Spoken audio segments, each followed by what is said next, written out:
વિષય સાંભળીને એમ તો થયું છે કે દીકરીઓ સાવધાન, તો અમને કઈ બાબતમાં સાવધાન કરવાના છે થોડું કુતૂહલ પણ થયું છે. બહેનો, દીકરીઓ, પહેલી વાત તો મારે તમને એ કરવાની છે કે ઘણા સમયે દીકરીઓ માટે સુવર્ણ યુગ આવ્યો છે. મારો જે ઇતિહાસનો અનુભવ છે, વાંચન છે, સમજણ છે, એ પ્રમાણે કહું તો મહિલાઓ માટે, દીકરીઓ માટે આટલો સારો સમય ક્યારેય નહોતો. એટલો સારો સમય છે. તમને ખબર હોય તો પહેલા દીકરીઓને દૂધ પીતી કરતા ને. દૂધ પીતી કરે એટલે શું? કોઈ દીકરી જન્મી હોય, પાવી હોય, કુપોષિત હોય, એને એટલા માટે કે એ કાળમાં યુદ્ધો બહુ થયેલા. 1576માં હલ્દી ઘાટીનું યુદ્ધ થયું. તમને ખબર છે કે યુદ્ધમાં કોણ મરે? પુરુષો. એટલા પુરુષો મરી ગયા. હવે જન્મે તો બે સરખા, જેટલી સ્ત્રીઓ જન્મે એટલા પુરુષો જન્મે. હવે પુરુષો મરી જાય તો આ સ્ત્રીઓની સંખ્યા એટલી બધી વધી ગઈ. પછી રસ્તો કરવો પડે. હવે શું કરવું? તો કે દૂધમાં ડુબાડીને મારી નાખવા. તમને ખબર છે, અમારા જમાનામાં, અમે જ્યારે નાના હતા ત્યારની વાત કરું છું, આજથી 25-30 વર્ષ પહેલા, દીકરી સાસરે ગઈ હોય અને આવી અને મા બાપને ફરિયાદ કરે, મારા સાસુ તો આવા છે, મને હેરાન કરે છે, મારા સસરા આવા છે, મારું કુટુંબ આવો છે, દિવસે દળાવે મને, રાતડીએ કંકાવે રે સહી, આવી ફરિયાદ કરે તો મા બાપ શું કરતા ખબર છે? પાછી ન આવતી. રસ્તામાં ઘણાય કૂવો આવે છે. બોલો, મા બાપ ઉઠીને એમ કહેતા કે રસ્તામાં ઘણાય કૂવો આવે છે, કૂવામાં પડી જાજે, પણ પાછી આવતી રહે. આવો યુગ હજી 25 વર્ષ પહેલા હતા અને હવે કેવો યુગ આવ્યો! આહા, શું એનું વર્ણન કરું. હમણાં તો અમારા વિસ્તારમાં એક બેન 5મી વાર પાછા આવ્યા. 5મી વાર, બોલો. પાછા આવીને ઘેરે પૂગ્યા, ઈ પેલા 2 માગા આવી ગયા હતા. આવો જમાનો છે, આવો સુવર્ણ યુગ છે. તમને ખબર છે, તમે અત્યારે સૂકું લસણના ગાંઠિયા લેવા જાઓ તો 1 કિલોના ભાવ અત્યારે 25-30 રૂપિયા છે. ખબર છે ને તમને? 25-30 રૂપિયા કિલો મળે છે ને? હા, કોઈક જાઓ તો ખરા માર્કેટમાં, પાછળ મમ્મી બેઠા પૂછો તો ખરા. 25-30 રૂપિયા 100 ગ્રામ નથી આવતું. 400 રૂપિયા કિલો લસણ છે. તો આ 400 રૂપિયા ભાવ કોણ નક્કી કરતું છે? દુકાનવાળો? નહીં. તો રેકડીવાળો? નહીં. વેપારી? ખેડૂત? કોણ નક્કી કરે? સરકાર. તો સરકાર એમ જ કહી દે 50 રૂપિયા આપો. એ થોડી મોંઘવારી વધવા દે. ખેડૂત તો પોતે પેદા કર્યો, એ તો વધારે ભાવ કે ને. ડુંગળી 15 રૂપિયા કિલો થઈ ગઈ, અત્યાર સુધી 80 રૂપિયા હતી. આ કોણ ભાવ નક્કી કરે? તો 2 શબ્દો યાદ રાખો, માંગ અને પુરવઠો. જેટલી સમાજમાં માંગ હોય, જેટલી સમાજમાં ડિમાન્ડ હોય, એની કરતા પુરવઠો જથ્થો ઓછો હોય તો ભાવ લાવ થાય. અને એટલી ડુંગળી પાકે કોઈ એને ભાવે દે નહીં. ખેડૂતો રસ્તા પર ટ્રેક્ટર ઠલવે, ટાંકીઓ લસણનું ઠલવે, જોગો ઠલવે. એમ અત્યારે આપણા સમાજમાં યુવા વર્ગમાં 1000 છોકરાએ 880 છોકરીઓ છે. એનો અર્થ શું કહ્યો? 1000 છોકરામાંથી 120 છોકરાઓ વાંઢા રહી જવાના.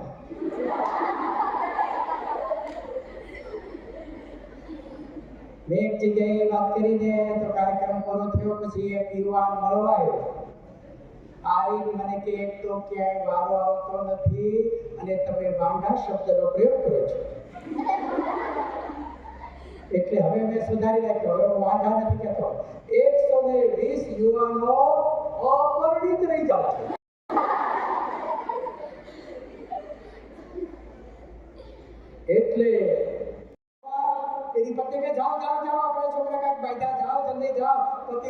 ગયા, 5 ડગલા હાલ્યા, આમ જોયું, પાછા આવીને બેસી ગયા. અરે જાઓ તો ખરા, છોકરા આપણા રોવે છે.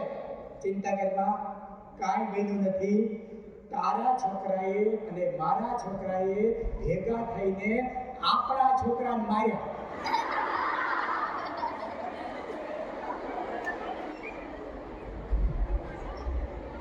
રેગિંગ કઈ આજકાલનું થોડું ને, કારણ કે એના બેના છોકરા મોટા હોય, નવા થયા હોય, નાના હોય. આવો જમાનો હતો. આવા જમાનામાંથી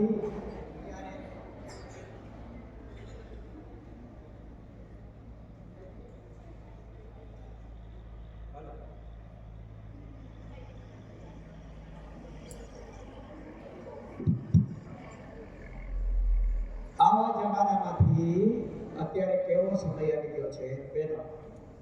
પેલા કેટલો સારો સમય છે ને એની મારે થોડી વાત કરવી છે. સાંભળજો બેનો.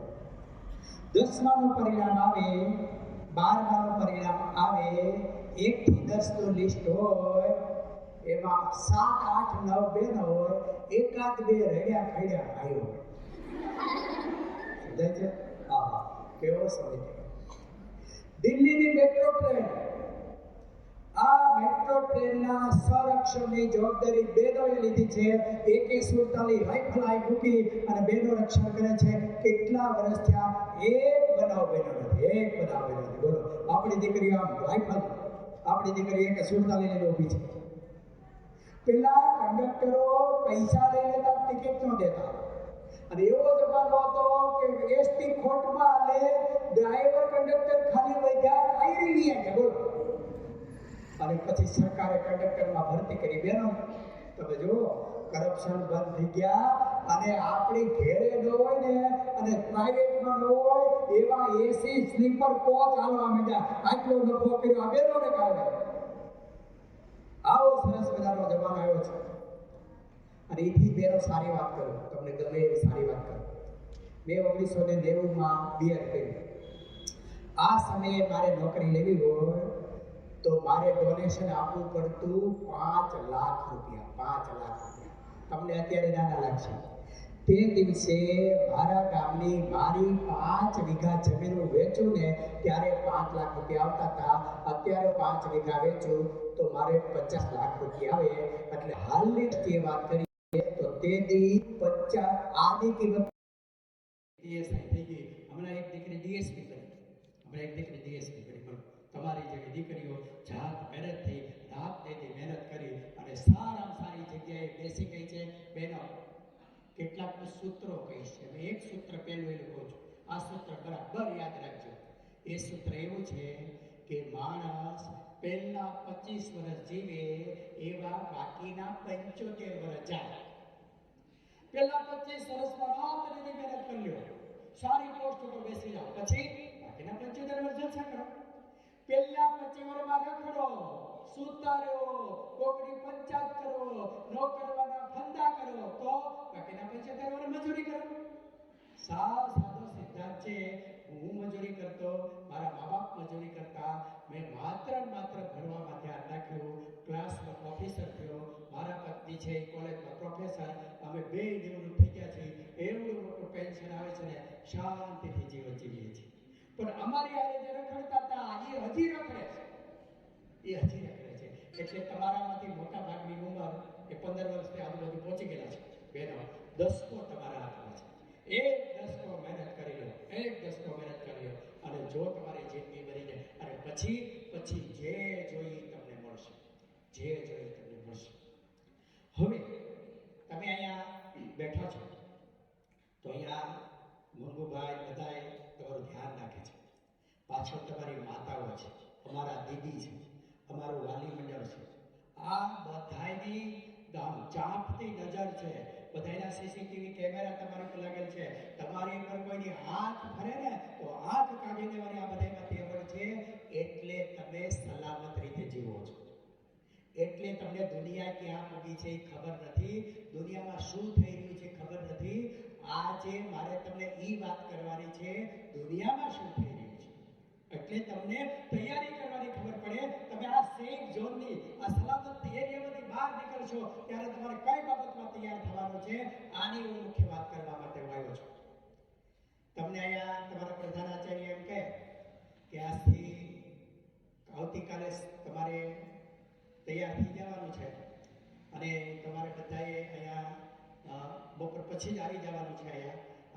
બસ લઈ જવાનું છે ગાંધીનગર અને બધાને એક સ્કૂટર નરેન્દ્રભાઈ મોદી આપવાના છે ફ્રી.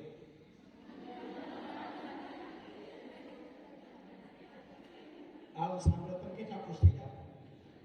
અને પછી તમને એમ કે તમારે અહીંથી રજા આપે એટલે અડધી કલાકમાં જઈ ઘરેથી આધાર કાર્ડ ને એવું બધું લઈ આવવાનું છે. તમે ખુશ થઈ જાઓ. પણ હળવેકથી વાત કરે કે આપણા કરજણની આજુબાજુ બહુ મોટા તોફાનો થયા છે, કરફ્યુ મુકાઈ ગયા છે, કેટલીક જગ્યાએ આગજની થઈ ગયું છે, કેટલાક વાહનો હળગાવી દીધા છે, બંદૂકનું ફાયરિંગ થઈ રહ્યું છે, ટોળા સામસામા આવી ગયા છે, બહુ ભયનું વાતાવરણ છે. એટલે જરાક જાળવી જાજો. તો કેટલા વિચારવા મળી ગયા સાહેબને કે લાવવાનું ફોન પપ્પાને ફોન કરે, પપ્પા આપણી સોસાયટીમાં શાંતિ છે તો અમે ઘેરે આવી, તમે એમને લઈ જશો, તમે આધાર કાર્ડ લઈ જશો. કેટલા મગજ વાપરવા માંડે તમે. શું કામ? બહાર આવી પોઝિશન છે એવી તમને ખબર પડે તો, નહીતર તો ખાઈ પીને આનંદ કરો. મારે તમને એ વાત કરવાની છે, તમે અત્યારે સલામત ઝોનમાં છો, પણ બહારની દુનિયા ક્યાં પહોંચી છે? બહારની દુનિયા ક્યાં પહોંચી છે? આ મારે તમને વાત કરવાની છે. બહારની દુનિયામાં શું સુધારો છે, શું બગાડ થયો છે, એ હવે સાંભળો. મારા ગામમાં મારો અમરેલી જિલ્લો, મારા ગામમાંથી આજથી 20-25 વર્ષ પહેલા એક છોકરો સુરતમાં હીરા ઘસતો અને ઝૂંપડપટ્ટીની એક છોકરી સાથે પરણીને આવ્યો ગામમાં. તો આખા ગામે એનો બહિષ્કાર કર્યો, આખા ગામે એને નાત બાર મૂકી દીધા. કોઈ એને વ્યવહાર ન રાખે, કોઈ એને બોલાવે નહીં. આ ઘટનાને 20-25 વર્ષ થયા. હમણાં 1 વર્ષ પહેલા અમારા ગામનો એક છોકરો સુરતમાં જ એક ઝૂંપડપટ્ટીની છોકરી પરણી. તો આખા ગામે એને સમજ સુધારી અવરોધારો શરૂ કરી દીધો. ચા પાણી પીવા બોલાવે, ઘણા તો જમવા બોલાવે આ દંપતીને. અને જમતા હોય તે હળવેકથી વાત શું કે ખબર છે? હવે એક કન્યા છે, મારા હાળો બાકી છે. સમજાણું પરિવર્તન? બીજું પરિવર્તન સાંભળો. અમારે ત્યાં એક સંસ્થા છે.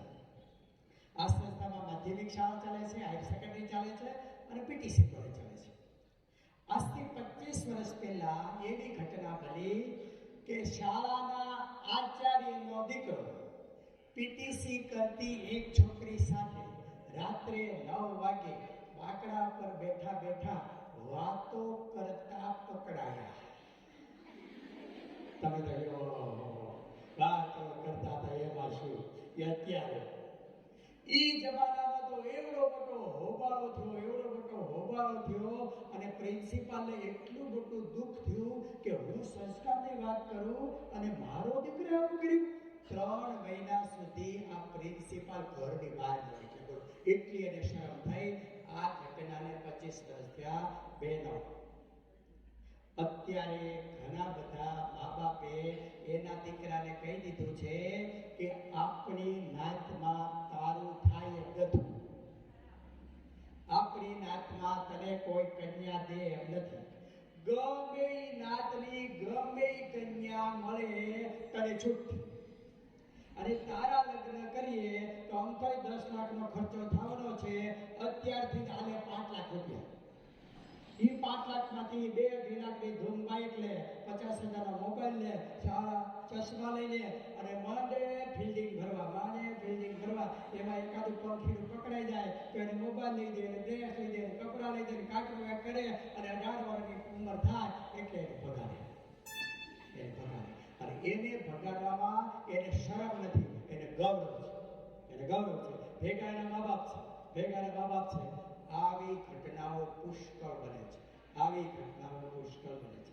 બહેનો, એક તો કન્યા ઘટે છે, મા બાપનું પ્રોત્સાહન છે, સોશિયલ મીડિયા સહકાર આપે છે અને તમારી કાચી ઉંમર છે. આ બધાને કારણે એટલી બધી ઘટનાઓ બને છે. એટલે બહેનો, તમને હું આ બાબતમાં સાવધાન કરાવ્યો છું. બહેનો, એમાં વાંક નથી, આપણો વાંક નથી. શું બને છે એ હું તમને વૈજ્ઞાનિક રીતે સમજાવું. એક બાપ તરીકે તમને હું સમજાવું, વિજ્ઞાનની ભાષામાં તમને સમજાવું. ખેતરમાં ખેડ કરતો બળદ કેટલાય જોયો? બળદ, ખેતી કામ કરતો બળદ, બાકી બળદ ને જોયો? અરે વિચાર કરે. બજારમાં રખડતો ખૂટીઓ કેટલાય જોઈ ખૂટીઓ એને શું કે ગોધો કે નંદી કેટલાય જોયો છે ઘણા તો માથા ખાતા છે વિચાર કરો. હવે સમજો ખેતરમાં કામ કરતો બળદ અને આ ખૂટિયામાં ફેર શું બોલો આ બેમાં તફાવત છે. તફાવત એટલો કે નાનો એવો વાછડો હોય ત્યારે એ વાછડામાંથી એક ગ્રંથિ કાઢી લેવામાં આવે. એક નાની એવી ગ્રંથિ કાઢી લેવામાં આવે એટલે આની બળદ બને, સાઈઝ નાની થાય, ખેતરમાં કામ કરે, કોઈને મારે નહીં, હાથ ફેરવો, કુટુંબના સભ્યની જેમ રહે. અને એ ગ્રંથિ હોય તો એ મોટો થાય, સાઈઝમાં મોટો થાય, કંઈકને શીંગડે ચડાવે, સ્વભાવનો એટલો બધો આકરો થાય કે એની વાત થઈ. તો જે ખૂટીઓ સ્વભાવનો આકરો છે એના મૂળમાં એ પોતે છે કે પેલી ગ્રંથિ છે? પેલી ગ્રંથિ. એ ગ્રંથિમાંથી હોર્મોન્સ એના શરીરમાં સ્પ્રેડ થાય અને હોર્મોન સ્પ્રેડ થાય એને કારણે ગોધો આવો તોફાની બને. આ વાત એટલા માટે કરું છું બહેનો કે આપણી ઉંમર જ્યારે માસિક શરૂ થાય દીકરીઓમાં એ સમયે એક ખાસ પ્રકારના હોર્મોન્સ આપણા શરીરમાં સ્પ્રેડ થતા હોય છે. અને આ હોર્મોન્સ જ્યારે સ્પ્રેડ થાય ત્યારે આપણી ઉંમરમાં કંઈક નવા વિચારો આવે, કંઈક કરવાની તમન્ના જાગે, વિજાતીય આકર્ષણ જાગે, કંઈક વિચારો આપણા આવે. આ બધું સ્વાભાવિક છે. અને સાવ સાદી ભાષામાં કહીએ તો 11 વર્ષથી 20 વર્ષથી બહેનો દીકરીઓ તમારી ઉંમર એવી છે કે આ ઉંમરમાં તમારી ઉપર બુદ્ધિ શાસન નથી કરતી, લાગણી શાસન કરે છે. તમે બુદ્ધિપૂર્વક જીવતા નથી, લાગણીથી જીવો છો. અને જો લાગણીમાં કોઈ પણ નિર્ણય લીધો તો બને કારણ કે તર્ક છે નહીં, બુદ્ધિ છે નહીં, સમજણ છે નહીં, માત્ર લાગણીથી નિર્ણય લેવો. અને પછી આ દીકરીઓની જે દશા થતી હોય છે, આના મા બાપની જે દશા થતી હોય છે એ બહુ જ ભયંકર થતી હોય છે. અને અંતે સૌથી દુઃખની વાત એ છે કે ભોગવવાનું પાછું આ દીકરીઓ આવે છે. ધંધા બધાય કરે છે, છોકરો, એના મા બાપ, એનો સમાજ બધાય ધંધા કરે છે, ભોગવે છે. અમારી આ દીકરી ભોગવે છે.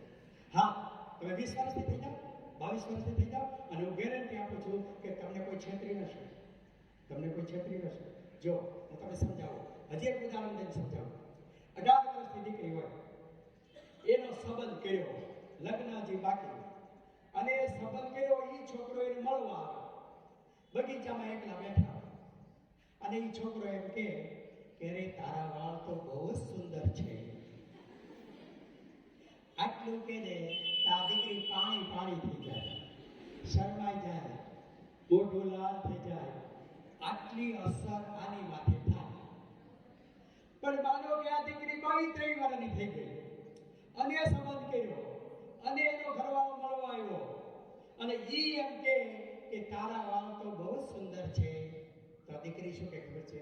કાંઈ વાંધો નહીં, ભલે સુંદર હોય, કોક દી ખાવામાં આવે તો માથાકૂટ ન કરતા.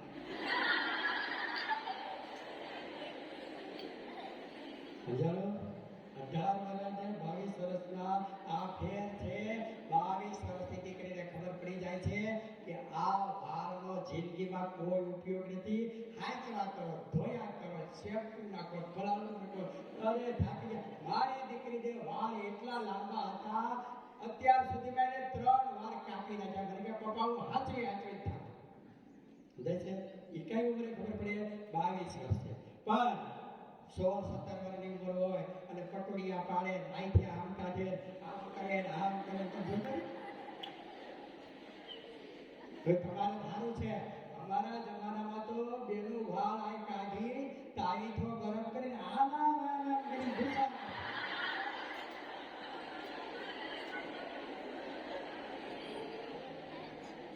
અને લેગના તો તલવારની જેમ અણીયું કાઢે. બોલો, લિપસ્ટિક લગાડે, આઈબ્રો લગાડે, કાંઈ કરતા. હજી તમને ખબર નથી, અમારા જમાના બેનો આઈથી આ કાઢતા. એને કેવું કંઈક સાથડા કટ કેવું કરે. આ આઈથી આ નાળિયેરની ચોટી જેવું કાઢતા. તો તમારો જે ઉંમર છે એને આપણે એક્સિડન્ટ જોર કહીએ છીએ. બેન, એક્સિડન્ટ જોર કહીએ છીએ. હવે બીજો વાંધો નથી. સૌથી મુશ્કેલી કઈ છે એ તમને સમજાવું કે આ એક્સિડન્ટ ઝોન છે ને એમાં જ પાછી આપણી કારકિર્દી બનાવવાની હોય. તમારે ક્લાસમાં અધિકારી થવું હોય, મોટા સાહેબ થવું હોય, શિક્ષિકા થવું હોય, ડોક્ટર થવું હોય, તમારી જિંદગી બનાવવી હોય, તમારી કારકિર્દી બનાવવી, એની ઉંમર યાદ છે 11 વર્ષથી 20 વર્ષ, અને જિંદગીમાં ફંદા થવાના હોય એ ઉંમર આ છે. અને જેને બુદ્ધિપૂર્વક જીવે એ કારકિર્દી થાય, અને લાગણીપૂર્વક જીવે એના ફંદા થાય. એટલે દીકરીઓ તમને સાવધાન કરવાયો છું કે એક્સિડન્ટ ઝોનમાં તમે પસાર થઈ રહ્યા છો, બહુ શાંતિ રાખો. ક્યાંય આડી અવળી નજર કર્યા વગર સીધી નજર રાખો, ભણવામાં ધ્યાન રાખો, 24 કલાક એ જ ચિંતન હોવું જોઈએ. હમણાં એક કડી કાર્યક્રમ લાગ્યો, એક બેન મુખ્ય મહેમાન તરીકે હતા, એ મામલતદાર હતા બેન. પછી છૂટ્યા પછી બેને વાત કરી કે સાહેબ, અત્યારે છોકરાઓ માટેના બાયોડેટાની મારી પાસે ફાઇલ છે, એમાં 8 તો મામલતદાર છે. એટલા છોકરાઓનો બાયોડેટા મારી પાસે આવ્યા છે, મારે સિલેક્શન કરવાનું છે કે મારે કોને પતિ બનાવવો. બેનો આ સ્થિતિ આવે. થોડુંક ભણો, કારકિર્દી કરો, સારી જગ્યાએ બેસી જાઓ, પછી તમારે જેવા છોકરા જોઈએ છે ને એનું લિસ્ટ આવશે, એને આખી ફાઇલ આવશે, એમાંથી તમારે સિલેક્શન કરવાનું થશે. થોડીક નિરાત રાખો તો બેનો થાય છે શું તમને ક્યાં ભૂલ થાય છે તમે સમજો. તમારે માનો સારામાં સારી સાડી લેવી છે, તો તમે સાડી લેવા ક્યાં જાઓ? સારામાં સારી સાડી લેવા શોરૂમમાં, દુકાનમાં, કે બુધવારીમાં જાઓ, સસ્તી મળે. તોય તમે જો સારામાં સારી સાડી લેવી હોય ને તો તમે બુધવારીમાં જાઓ નહીં. તમારા ભાઈ એમ કે આપણે સારામાં સારી મોટરસાઇકલ લેવું, તો તમે ક્યાં જાઓ? તમે રવિવારે જાઓ. રવિવારે સસ્તું મળે, 30% મળે. બેનો તમને એટલી સમજણ છે કે સારામાં સારી સાડી ક્યાં લેવાય, સારામાં સારી મોટરસાઇકલ ક્યાં મળે, આટલી તમને ખબર છે. તમને એ ખબર નથી કે સારો છોકરો ક્યાં મળે. એટલે આ છે ને સારા છોકરા છે ને, જાઓ જીપીએસસી ની યુપીએસસી ની તૈયારી કરે છે, રાતની મહેનત કરે છે, ચશ્મા આવી ગયા છે, અરે માથું ઓળવાનો ટાઈમ નથી. જાઓ છે ને છોકરો, આખી ઊંડી ઉતરી ગઈ છે. જાઓ મામલતદારની પરીક્ષાની તૈયારી કરે છે, જાઓ લેબોરેટરી બાજુ પ્રયોગ કરે છે, જાઓ લાઇબ્રેરીમાં 18 કલાક વાંચે છે ને સારા છોકરા? શોરૂમમાં છે. તમે આ રખડતો ભંગાર માલ પસંદ કરો, ગલ્લેથી પસંદ કરો, કે તમારી ફિલ્ડિંગ ભરતા હોય, મોટરસાઇકલ ધૂમ દઈને નીકળતા હોય, એ તો ગામનો ઉતાર હોય ને નવરી બારે હોય. સારા છોકરા થોડું કોકની વાર ફિલ્ડિંગ ભરવાનો ટાઈમ હોય, એ તો સાધના કરતા હોય, એ તો રાજનીતિ વાંચતા હોય, એ તો મહેનત કરતા હોય. તમે આ ભંગારમાંથી માલ લઈ આવો તો પસ્તાવાનો આવે ન આવે. એટલે યાદ રાખો કે જે આયા નીકળે છે, રખડે છે, તમને લલચાવે છે, ઇન્સ્ટાગ્રામમાં પડ્યા છે, મોબાઈલમાં પડ્યા છે, એનો કદી ભરોસો કરશો નહીં. એમાં જો પડ્યા તો મર્યા, એમાં પડ્યા તો તમે મર્યા. આવા છોકરાઓથી સાવધાન, આવા મેસેજથી સાવધાન. અને એની પાછળ તમે સમય ખર્ચ્યો એટલે જેમાં તમારે મેરિટ લાવવાનું હતું એ સમય તમે જવા દો, અને પછી બેનો જિંદગીમાં પસ્તાવો સિવાય કઈ વધતું નથી. આમાં ઘણા સર્કસ જોયું છે, જોઈશું સર્કસ ટીવીમાં જોયું હોય કે નજરે જોયું, ખબર હોય તો છેલ્લે ઓલા હિંચકા ખાય, એની નીચે જાળી બાંધી હોય. શું કામ જાળી બાંધી હોય? કોઈથી તો ભૂલ થઈ ગઈ હોય અને કોઈ પીડ્યા હોય તો જાળીમાં એવું બચી જાય. બેનો હિંચકા ખાય ને એને માટે જાળી છે, તમારે માટે જાળી નથી. જિંદગીમાં એક જ ભૂલ કરી અને પડ્યા એટલે આ સમાજે આવડાવડા ભાલા ખોડ્યા. જિંદગી ભર એવા ઘાયલ થશો કે પછી ઊભા નહીં થઈ શકો, અને ઊભા થશો તો કલંક રહેશે કે આ છોકરી તો ફલાણે ભાગી ગઈ હતી, આની તને ખબર નથી, અરે આની બહુ મોટી કથા છે. આવું તમે જિંદગી ભર સાંભળશો અને તમે વિચાર કરો ભવિષ્યમાં આપણા સંતાનો હોય અને એને કોઈ કેમ કે તારી માં તો આવી હતી, જીવવા જેવું ન રહે. એક ભૂલ કરો, એક ભૂલ, જિંદગી નહોતી ખબર, તું તો છો ગરીબ, ખોટો એક આંકડો તો ખોટો આંકડો દાખલો. એટલે તમને આ કહેવાયો છો, એટલે કહેવાયો છો કે દીકરીઓ સાવધાન, તમે એક્સિડન્ટ ઝોનમાંથી પસાર થઈ રહ્યા છો. એક્સિડન્ટ ઝોનમાં થાય છે શું ખબર છે? મારા પત્ની બાબાપુર પીટીસી કોલેજમાં પ્રોફેસર, એની સાથે એની પાસે ભણતી એક દીકરી એસવાયમાંથી પરીક્ષા પૂરા કર્યા પહેલા કોકરે ભાગી ગઈ એટલે પછી તો જો ભાગે ને ધ્યાન રાખજો, ભાગે એટલે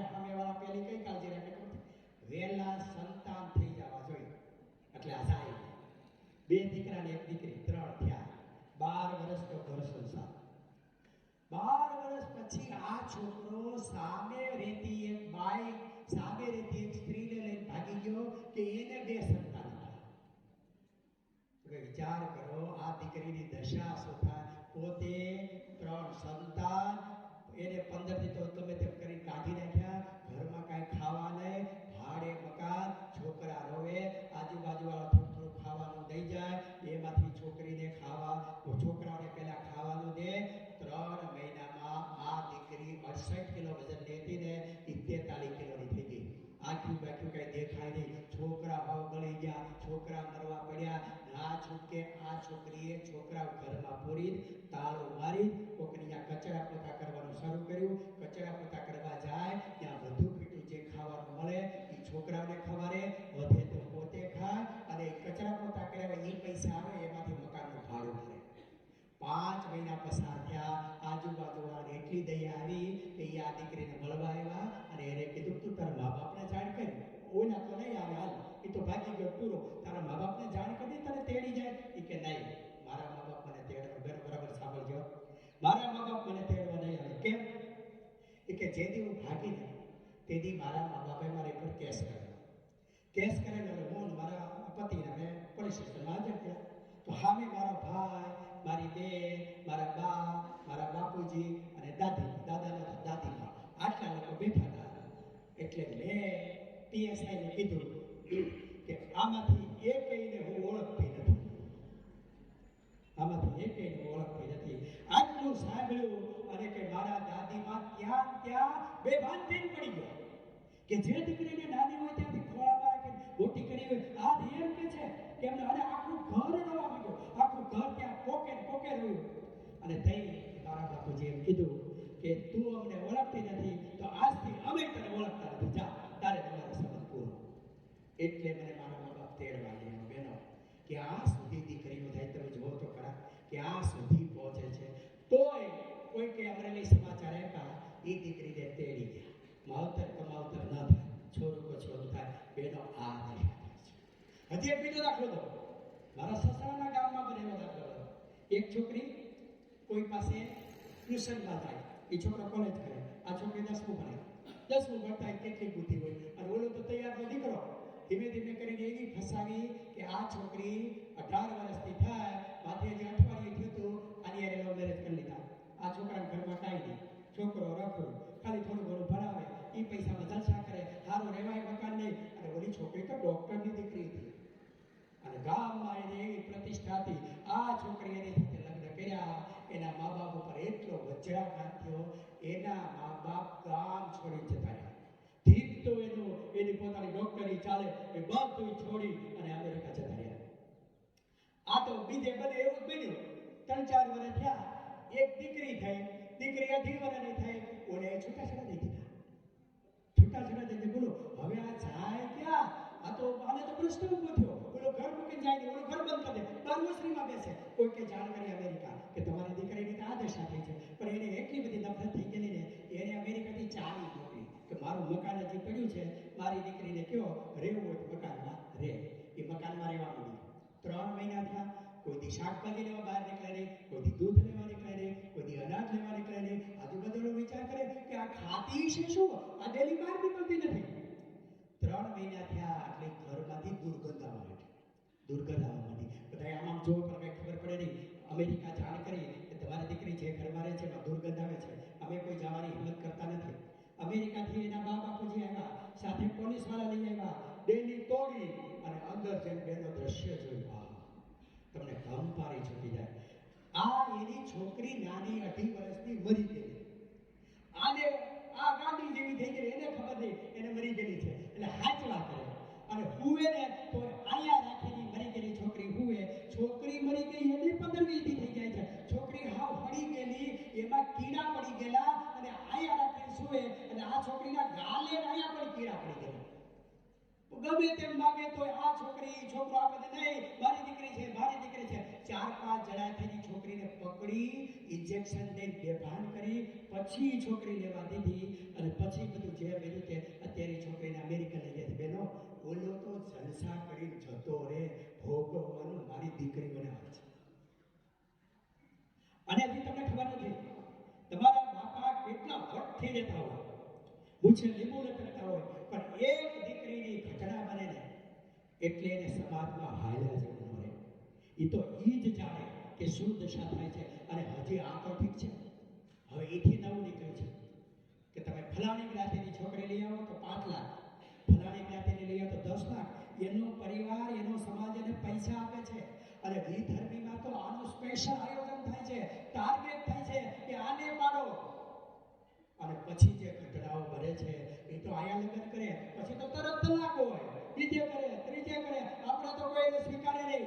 વેચાતી વિદેશમાં જાય છે જેનો જે દીકરીને કાંટો લાગ્યો હોય ને અમે જોઈ ન શકતા હોય એ દીકરીના એક કિડની વેચાય, એક આંખ વેચાય, એનું લીવર વેચાય. આપણી દીકરીઓ કટકે વેચાય છે. અને એના મૂળમાં શું? તો કે તમે જે 11 વર્ષથી 20 વર્ષમાં તમને જ્યારે બુદ્ધિ નથી, તમને જ્યારે સમજણ નથી અને તમારા શરીરમાં એક પ્રકારના હોર્મોન્સ પ્રયોગ થઈ રહ્યા છે, આ એક્સિડન્ટ ઝોનનો દુનિયા લાભ લે છે. એટલા માટે હું તમને સાવધાન કરવા આવ્યો છું બહેનો, તમને સાવધાન કરવા આવ્યો છું બહેનો.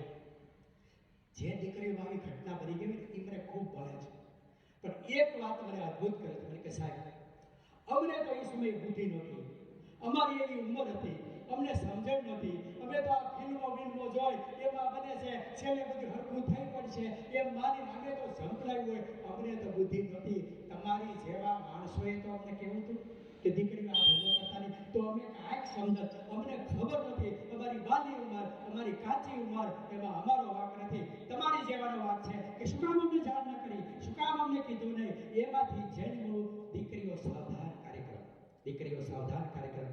1 વર્ષમાં 100 આવા કાર્યક્રમો કરવા અને 1 લાખ બહેનો સુધી પહોંચવું એવું મેં નક્કી કર્યું છે. 60મો કાર્યક્રમ મેં ભાવનગર 1 તારીખે કર્યો. આજે તમારો 61મો કાર્યક્રમ છે. 61મો કાર્યક્રમ 1 લાખ બહેનો સુધી હું જાઉં છું. 25-50 100 કેસ બચે તો ક્યાં વાત નહીં. એટલી દીકરીની જિંદગી તો બચી, એટલી દીકરીઓનો જે જિંદગી બચી. અને આજની સંસ્થાને તો બહુ ધન્યવાદ આપો કે એમણે વાલીઓને પણ સાથે રાખ્યા છે.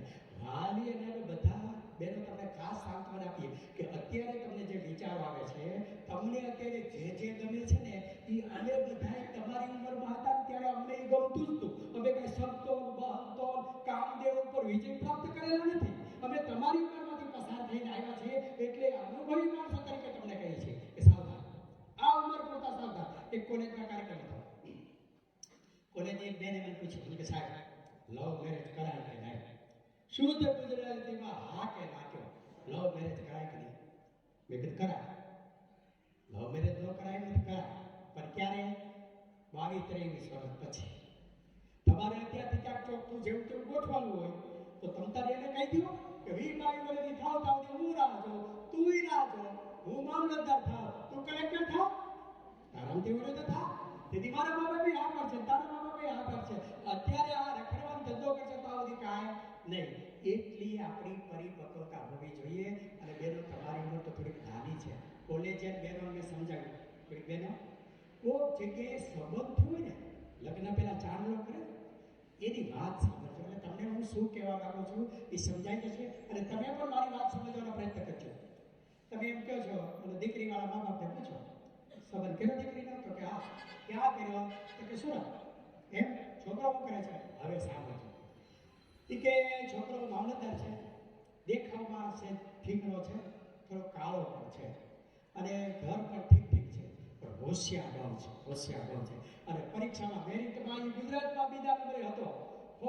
ખૂબ હોશિયાર હતો અને કોઈ વ્યસન નથી, સીધી લાઈન છે. એટલે પછી અમે થોડુંક જતું કર્યું. તો કોણ કે છે? દીકરીના મા બાપ. દીકરી પણ શું વિચાર્યું? દેખાવમાં હીરો જેવો ન હોય કાંઈ નહીં, રૂપના ક્યાં રોટલા થાય છે, છોકરો સારો છે ને, છોકરો સંસ્કારી છે ને, એટલે મેં હા પાડી. આ વાત થઈ છોકરીની. હવે છોકરાને પૂછો, સંબંધ કર્યો? તો કે હા. ક્યાં કરજો? છોકરી શું કરે છે? અરે છોકરી દેખાવો બહુ સરસ છે, બહુ સરસ. મા બાપે ભણેલા બધી નથી, પણ ગ્રેજ્યુએશન પૂરું કર્યું નથી. ટીવાય બીકોમની પરીક્ષા આપી નહીં, એટલે બહુ ભણેલ નથી, પણ મારે આવો સારો પગાર છે, હું ખુદ મામલતદાર છું, મારે ક્યાં નોકરી જરૂર છે, મારે તો ઘર હાચવે અને મારા મા બાપ હાચવે એવું મારે જોઈએ છે. એટલે મેં શિક્ષણ જતું કર્યું. સમજાણું? ના સમજાણો તો સમજાવો. સંબંધ શેના આધારે થયો? તો કે છોકરાએ બે બાબત જતી કરી. સમજાય છે? છોકરાએ બે બાબત જતી કરી અને છોકરીએ બે બાબત જતું કરી. બેએ જતું કરવાની ભાવના ઉપર ઘર સંસાર માંડ્યો છે. હું તમને ગેરંટી આપું છું 70 વર્ષ આ જોડું હાલશે. શું કામ? કાંઈક વાંધો પડશે તો પતિ જતું કરશે, ક્યારેક પત્ની જતું કરશે, પતિ જતું કરશે, પત્ની જતું કરશે. 70 વર્ષ આ જોડાને કાંઈ નહીં થાય. એ ક્યાં લગ્ન? મા બાપે નક્કી કરેલા લગ્ન. લવ મેરેજમાં શું હોય? લવ મેરેજમાં શું હોય? મને ગમ્યું એટલે પૂરું. મારા મા બાપને ગમે તોય ભલે, ન ગમે તોય ભલે, મારા ભાઈને, મારા બહેનને, મારા સંબંધીને ગમે તોય ભલે, ના ગમે તોય ભલે, મને ગમ્યું એટલે પૂરું. અહીંયા જતું કરવાની ભાવના નથી, પોતે કેન્દ્રમાં છે. મને ગમ્યું એટલે પૂરું. આ વાત ઉપર જેણે 20 વર્ષથી કરી છે એ મા બાપને એક ઝાટકે જો છોડી દેવા જે છોકરી તૈયાર થતી હોય એ કાલ સવારે એના પતિએ વાંધો પડશે ત્યારે હજી 2-4 વર્ષનો પતિને છોડતા શું વાર લાગે? એટલે લવ મેરેજ હાલતા નથી. એટલે લવ મેરેજ 90% નિષ્ફળ થાય છે. એટલે લવ મેરેજ નિષ્ફળ થાય છે. અને પછી હું કોલેજની બેન પૂછું, બેન તમારે માનો કે અહીંથી દિલ્હી જવું છે તો તમે કોની સલાહ લેવો? કોઈક દી દિલ્હી ગયા હોય એની, કે કોઈ દી દિલ્હી ન ગયા હોય એની, અને કોઈક દી દિલ્હી ગયા હોય, બરાબર છે, અને અનુભવી એની તમે સલાહ લ્યો. પણ તમારે બેનપણી છે એ દિલ્હી ગઈ છે પણ તમને ખોટા માર્ગે ચડાવી દેવો ભાઈ હોય, તમે એની સલાહ લ્યો તો કે નહીં. સમજાણું? બે જણની સલાહ લેવા. એક તો અનુભવી હોય એની, અને બીજો આપણને ભરોસો હોય કે આ ખોટી સલાહ નહીં દે. બેનો લગ્ન જેવી બાબતમાં કે જેના નામે તમે જિંદગીભર ઓળખાવાના છો, જેમાં તમારે આખી જિંદગી કાઢવાની છે, આવા અગત્યના સવાલમાં, આવા અગત્યના કિસ્સામાં તમે તમારી બેનપણીની સલાહ એને કયા છે લગ્ન? એને છે અનુભવ? અરે ઘણી બધી બેનપણીઓ તો કોકને ભટકાવી દે છે અને ખુશ થાય છે. એટલે બેનો અત્યાર સુધીમાં જે કિસ્સા બન્યા છે એમાં મોટો ફાળો છે, મોટો ફાળો એ બેનપણીઓનો છે. બેનપણીઓ છે. એટલે દીકરીઓ સાવધાન, બેનપણીઓથી સાવધાન. બેનપણીઓથી સાવધાન. જો એની સલાહ નથી, હું તમને ગેરંટી આપું છું કે આજે તમારી બેનપણી ભેગી છે ને, કાલ લગ્નથી છૂટી પડશે. આ મોટી ઉંમરને પૂછો, જિંદગીમાં ભેગી થવાની નથી. જિંદગીમાં ભેગી થવાની નથી. એની સલાહ લઈને ક્યાંય કૂદી પડતા નહીં, નહીંતર પસ્તાવાનો જ વારો આવશે. હવે આ ઘટના બને છે એના કારણો ક્યાં? પેલું કારણ તો મેં તમને કીધું ઉંમર, બીજું કારણ કીધું બેનપણી. હજી 2-3 કારણો સમજો એટલે તમે સાવધાન થઈ જાઓ. કઈ બાબતમાં તમારે સાવધાન થવાનું છે એ તમને ખબર પડી જાય. બીજી, આ જે દીકરીઓ આવા ફંદામાં પડી હોય પછી પસ્તાની હોય, પાછી આવી હોય, મારા સંપર્કમાં હોય, મારા કાર્યક્રમમાં લઈ જતો હોય, આવાને પૂછું ને તો એ કારણો કેમ અમે પડ્યા? તો એમાંનું એક કારણ એ દર્શાવે છે આજની ફિલ્મો અને આજની સિરિયલ. ગમે એ ફિલ્મ જોને એમાં આવો એક ફંદો હોય, પછી એમાં ડખા થાય, આ થાય, પણ એમાં છેલ્લે ઘીના ઠામમાં ઘી પડે એમ ફિલ્મ. કારણ કે એ લેખકના હાથમાં હોય. અને સિરિયલ તમે કોઈ પણ જુઓ ને તો આની પત્ની આની હારે, આની પત્ની આની હારે, એને કારણે લગ્ન પછીના પણ પ્રશ્નો ઊભા થાય છે. કારણ કે આ બધું રોજ જોવે એટલે એને એમ લાગે કે આ તો સ્વાભાવિક છે, આવું તો દુનિયામાં બધે થાય છે. આ ઘર ભાગવાનું કારણ સિરિયલો છે. ઘર ભાગવાનું કારણ સિરિયલ છે. અને પિક્ચર જોવો ને તો પિક્ચરના ગીતો બધા હોય. પિક્ચરના ગીતો હોય કેવા ગીતો ખબર છે? હો જવાની જવાની નહીં જિસકી કોઈ કહાની ન હો. એ બોલો એટલે આ કહાની ઊભી કરે. કેવી ફિલ્મમાં હોય એવા બંદા ઊભા કરે. અરે કહાની કરી હોય તો ઝાંસીની રાણી લક્ષ્મીબાઈની કરે. પૌત્રની મરદાની હો તો ઝાંસીવાળી રાણી થઈ. અરે જીજાબાઈની કહાની હોય, અરે અહિલ્યાબાઈ હોળકરની કહાની હોય, એને કહાની કહેવાય. ધંધા નહીં, એમાં તો મરવાના ધંધા છે. એમાં તો મરવાના ધંધા છે.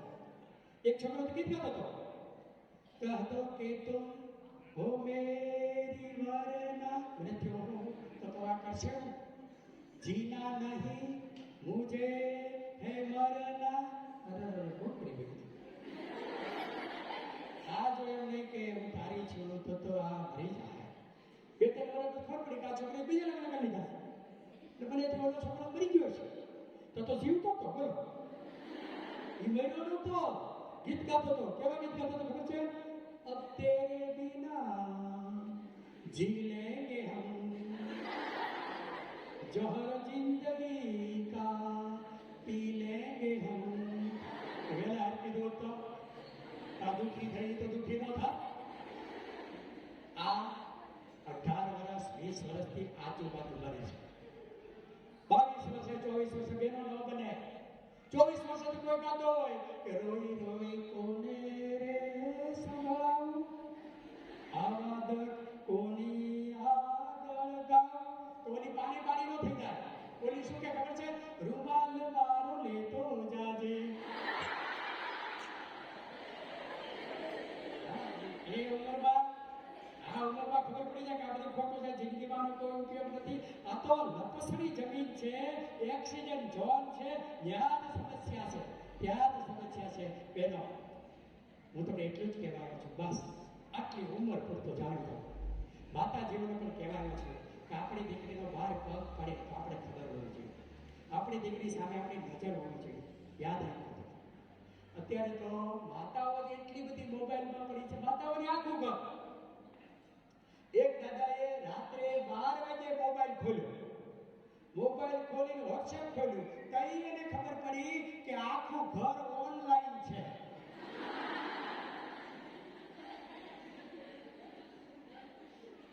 માતાઓને ખાસ વિનંતી છે કે એક્સિડન્ટ ઝોનમાં તમે સૌથી મોટી બહેનપણી છે.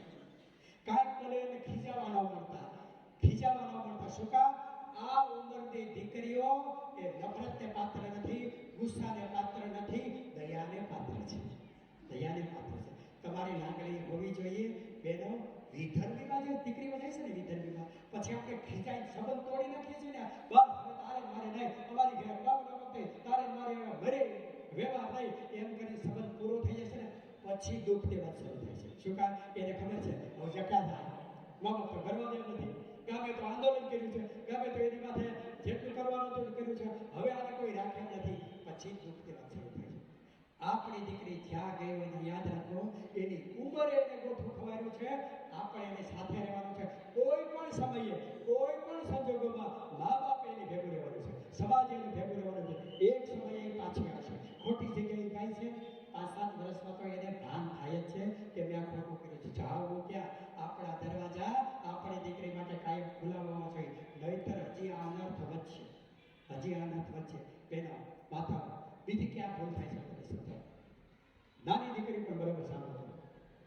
જેના બાપે 5 લાખ રૂપિયા છોકરાને દઈ દીધા કે આને ગમે એ પંખીનું પકડી આવે, તો એમાં કયું પંખીનું પકડાય છે? હવે બેનો, આકરા શબ્દ છે પણ સાંભળજો. કઈ દીકરી ફસાય છે? પહેલે નંબરે સાંભળો, જે લાલચુ છે તે. મારો શબ્દ બરાબર સાંભળો. લાલચુ છે તે ફસાય છે. તમે કોકની મદદ શું કામ લો છો? કોક છોકરો તમને ફોન લઈ દે, કોક તમને ડ્રેસ લઈ દે, કોક તમને કપડાં લઈ દે અને તમે લઈ લો, બસ તમે લીધી એ મરવાના ધંધા.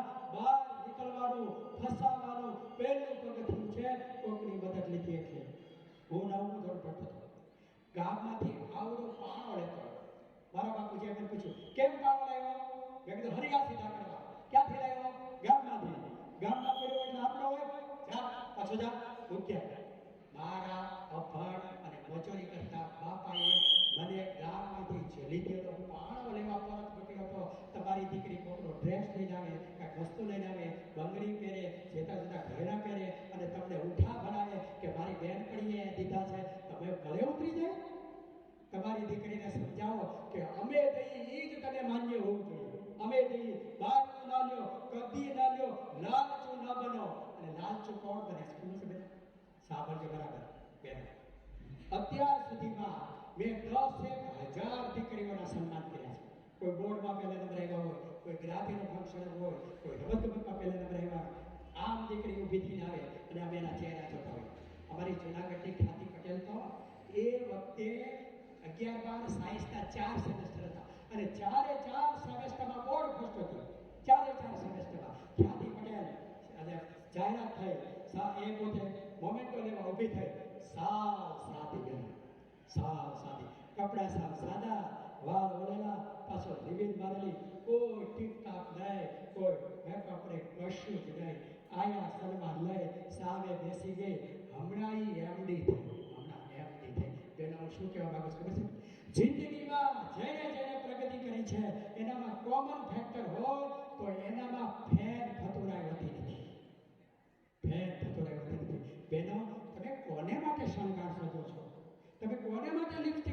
તમે કોને માટે આ પેલો કરો છો? તમે આ જેવા તેવા કપડાં પહેરો છો એ કોને માટે કરો છો? અને પછી પ્રશ્નો ઊભા ન થાય ત્યારે શું થાય? સાદા કપડાં પહેરો.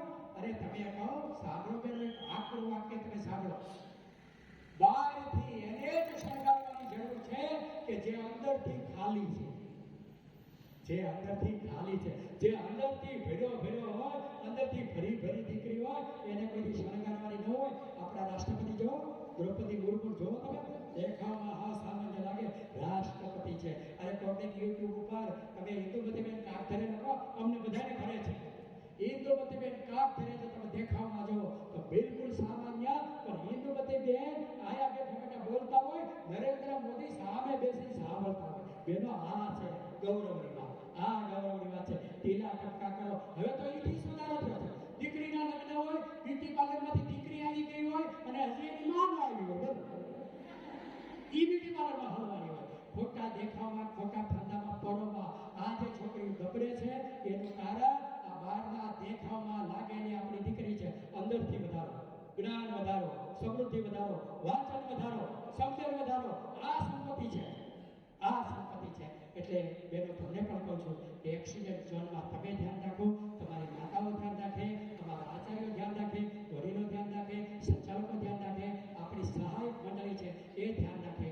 અને બેનો તમે સારામાં સારી કારકિર્દી તમે પ્રાપ્ત કરો એવી ભગવાનને પ્રાર્થના.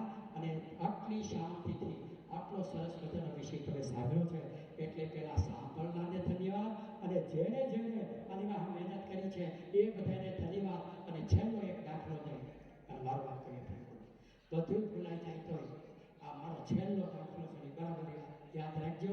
એ આખી વાતના અર્કરૂપ છે. મારી વાતનું બધું જ આમાં એક મુદ્દામાં આવી જાય છે. રામે લક્ષ્મણને એમ કીધું, લક્ષ્મણ કાલે રાવણ મરી જવાનો છે, પછી ફરીવાર આવો રાવણ જન્મશે નહીં. રાવણ પણ એમ કહેતો કે અહમ એકસ્મિન ન દ્વિતીયા ન ભૂતો ન ભવિષ્ય. ભવિષ્યમાં રાવણ જન્મવાનો નથી.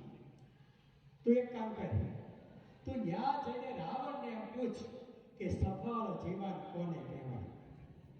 રાવણ તો દાંત કરવા મળ્યા. બોલો, રાવણ દાંત કાઢવા, લક્ષ્મણ દાંત કાઢીને કે એનું ખુદનું જીવન નિષ્ફળ છે, એનું ખુદનું જીવન નિષ્ફળ છે. એને જ મારે પૂછું તો કે આ જેનું જીવન નિષ્ફળ હોય ને એમાં પણ કાંઈક વિશેષતા હોય. જોજો, એમાં પણ કાંઈક વિશેષતા હોય છે. એટલે હું દીકરીઓને ખાસ વાત કરું છું. અને ઓલા મુદ્દા કહો ને સિદ્ધાર્થ, આના નાના મુદ્દા કહો ને એમાં એક મુદ્દો ઉમેરી દો. એ મુદ્દો પણ તમારે યાદ રાખવાનો. સાંભળો બરાબર. એ મુદ્દો છે ભગવાન નકામી આઈટમ બનાવતો નથી. ફરીવાર સાંભળો બેનો, ભગવાન નકામી આઈટમ બનાવતો નથી. ભગવાન આવું સરસ મજાનું ફૂલ બનાવે, આવું પાન બનાવે, આવું પથ્થર બનાવે, તો માણસ કોઈ નકામો બનાવે?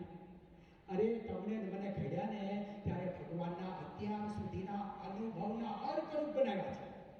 અને સારામાં સારું પીસ બનાવ્યું છે. અને પીસ બનાવવા માટે જે રસાયણ વાપર્યું તેને ઢોળી નાખ્યું. નવા માણસ માટે નવું રસાયણ વાપર્યું. એટલે તમે એકસ્મિન, તમારી જેવી દુનિયામાં ક્યાંય વ્યક્તિ નથી, તમારી જેવી વિશેષતા કોઈમાં નથી. અને ભગવાને તમારામાં કાંઈક એવું રાખ્યું છે, કાંઈક એવું રાખ્યું છે કે દુનિયામાં ક્યાંય નથી.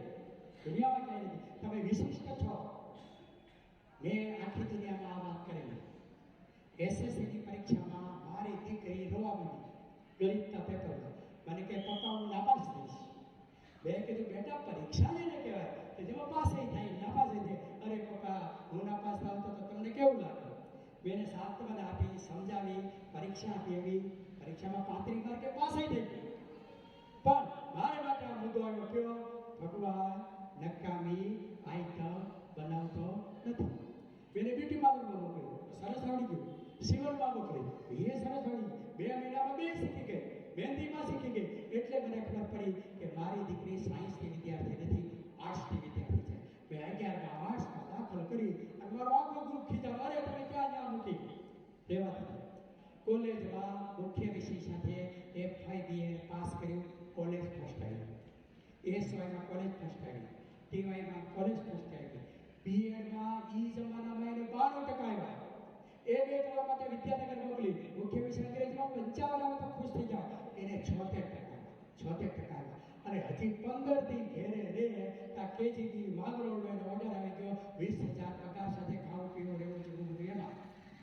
બહેનો, નવાઈની વાત એ છે કે મારી આ દીકરી 25 વર્ષથી થઈ ત્યાં સુધી મારે 5 જગ્યાએ સરકારી પગાર ખાધો. 5 જગ્યાએ. કઈ દીકરીની વાત કરું છું કે જે દીકરી 10માં ગણિતમાં પાસ થઈ નહોતી, એટલે મને શ્રદ્ધા બેઠી. કઈ શ્રદ્ધા? ભગવાન નકામી આઈટમ બનાવતો નથી. તમારામાં કાંઈક ને કાંઈક ટેલેન્ટ પડી છે. આ ટેલેન્ટ અમારા શિક્ષકોએ, અમારા આચાર્યોએ ગોતવાની છે, તમારા મા બાપે ગોતવાની છે, તમારે ગોતવાની છે. એટલે કીધું અહમ એકસ્મૈ ના દ્વિતીયા ના ભૂતો ના ભવિષ્યતિ. લક્ષ્મણે વિનંતી કરી કે સફળ જીવન કોને કહેવાય તો મને સમજાવો. હવે સાંભળજો બધા, જેટલા બેઠા છે એટલા બધા એના પૂરેપૂરું લાગુ થાય છે. રાવણ કે લક્ષ્મણ, મારા જીવનની મેં એક ડિઝાઇન નક્કી કરેલી.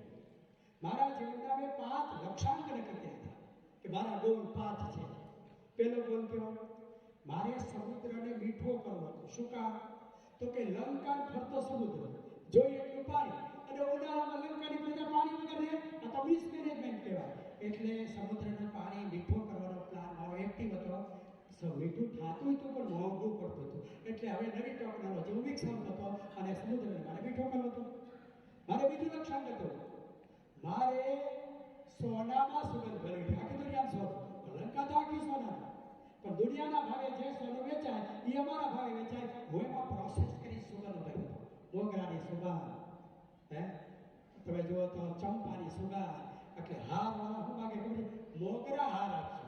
એટલે મોગરાની સુગંધ વાળો હાર બેનો પહેરે ને, એ મોગરાની સુગંધ આવે, દાંતવાળીની સુગંધ આવે. આ પ્રોસેસ ચાલતા હતા. 80% સફળ થઈ ગયા હતા. સુગંધ આવતી જ હતી, પણ બરાબર ઉડી જતી હતી. એટલે અમારા પ્રયોગો ચાલતા હતા. મારું ત્રીજું લક્ષ્ય હતું, મારે લંકામાંથી સ્વર્ગ સુધી સીડી રાખી. સ્વર્ગ સુધી. શું કામ? સ્વર્ગમાં જવાના એડમિશન મારે આપવા. અત્યાર સુધી એડમિશન કોણ આપે? ચિત્રગુપ્તની આપે. ઇન્દ્ર ભારતની આપણી ફાઇલ ચેક કરે. આ ઇન્દ્ર ભારતની કઈ હારાવાળાના દીકરા છે? આપણે અહલ્યાના પ્રસંગને નથી ચાલતા, અને એ આપણી ફાઇલ ચેક કરે, એ નક્કી કરે સ્વર્ગમાં મોકલવાના. ના, એટલે મારે અહીંથી સીડી નાખી હતી. અને હું અહીંથી સ્વર્ગમાં એડમિશન આપું તો એની મોનોપોલી તૂટે. એટલે બધા ઝઘડા થતા હતા. મારે દેવાનો બીજો કોઈ વાંધો નહોતો. થોડીક સીડી ઊંચી કરીને પવન પાડી નાખે, વાવાઝોડું થાય એટલે મેં પવન નાખ્યો. પવન એને વાંધો નહોતો, પવન હાલે નહીં. એથી ઉપર સીડી ગઈ તગડાઓ બેઠા. 9 કરાતી જાય હલે નહીં. હવે થોડીક સીડી લંબાવું એટલે મારે સ્વર્ગ સુધી સીડી થઈ જાય. જાહેરાત કરી અને સેલ્ફ ફાઇનાન્સ બંધ નાખું કે જેને સ્વર્ગમાં જવું હોય કે અહીંયા અમારી પાસે ફાઇલ મૂકો, અમે ફાઇલ ચેક કરી અને સ્વર્ગમાં જવાનું એડમિશન શરૂ કરીએ. આ બધું મારું વ્યવસ્થિત કડાકણ ચાલતું હતું. એમાં આ સુરપંખા બેનનો પ્રસંગ બન્યો અને હું ધંધે લાગ્યો. ધંધે હું કામ લાગ્યો તો કે પ્રશ્ન MCQ હતો અને મેં એનો નિબંધ સ્વરૂપનો કરી નાખ્યો. MCQ કે મારે મારી બેન સુરપંખાબેન એટલી જ કહેવાનું તો બેન, લંકામાં ક્યાં મૂર્તિયાની તાણ છે કે તમે ત્યાં ગયા?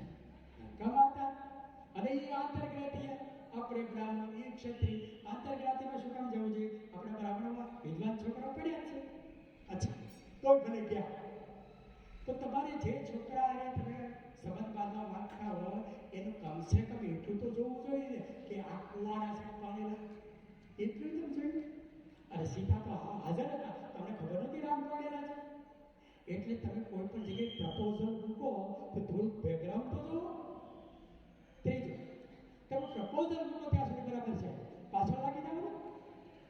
પાછળ લાગી જવાનું તમારી ભૂલ છે. તમારી ભૂલને કારણે આ ઘટના બની છે. કાંઈ વાંધો નહીં, કાંઈ ચિંતા કરતા નહીં. આપણી પાસે લેટેસ્ટ ટેકનોલોજી છે. નાક કાન લાવો, ચોંટાડી દઈએ, પ્લાસ્ટિક સર્જરી કરી હથાયામાં કરી દઈએ, સારો છોકરો ગોતીએ, તમને પરણાવી દઈએ, ઊંચા ઊંચો ધંધો કરી આવડી દઈએ, ફ્લેટ લઈ દઈએ, રહેવાની વ્યવસ્થા કરી દઈએ, નાની એવો વિચારો દીધી. પ્રશ્ન સોલ્વ. આમ પ્રશ્ન સોલ્વ કરવાને બદલે મેં કેવું કર્યું? હું લડ્યો હોત ને મળ્યો હોત તોય વાંધો નતો. એને બદલે મામા મારીને વચ્ચે નાખ્યા અને આવા ધંધા કર્યા. લક્ષ્મણ, મારી જિંદગીની 2 ભૂલ મેં મોટી કરી. 2 ભૂલ. એમાંની પહેલી ભૂલ હું આ સીતાને લઈ આવ્યો. મારી ભૂલ છે. શું કામ? સીતાએ ક્યાં ના પાડી હતી? સીતાએ તો રામને એમ કીધેલું કે તમારા બાપુજીને 3 રાણી છે, તો તમે બીજી કરો, મને કંપની રહે, આપણે શું વાંધો છે? અંદર આપણે ક્ષત્રિયોમાં તો બીજી પત્ની ત્રીજી પત્ની કરવા લગ્નની વાત આવી ત્યારે લક્ષ્મણે આગ્રહ કરેલો કે લક્ષ્મણ એકલી હું કંટાળી ગઈ છે, મારે દેરાણી હોય તો કામનું હારું, બધી રીતે હારું, ઠપકારો ને અહીંયા તમે એકલા છો. એને તો બેને પ્રોત્સાહન આપ્યું તો એને વિરોધ નહોતો કર્યો, તોય હું સ્વીકારી લઈ. એટલે સીતા નિર્દોષ હતી. એક સ્ત્રીનું મેં જે અપમાન કર્યું છે ને એને કારણે લોકો ક્યારેય મને સન્માન નહીં આપે. અને દુનિયાની મોટા મોટી ભૂલ, મારી મોટા મોટી ભૂલ કે સમાજ મને ક્યારેય વાત નહીં કરે એવી મારી ભૂલ. મેં ભગવો લજાયો. હું ભગવા કપડાં પહેરી ગયો અને મેં આ ધંધો કર્યો. કાલ સવારે સમાજ ભગવા કપડાં પર વિશ્વાસ નહીં કરે. અને લક્ષ્મણ, તું મારા માનવ જાતને મારો એક સંદેશ આપશે. હવે સાંભળજો, છેલ્લું વાક્ય. એમ આખી વાતનો મારા આખા વક્તવ્યનો સાર આવી જાય છે કે લક્ષ્મણ,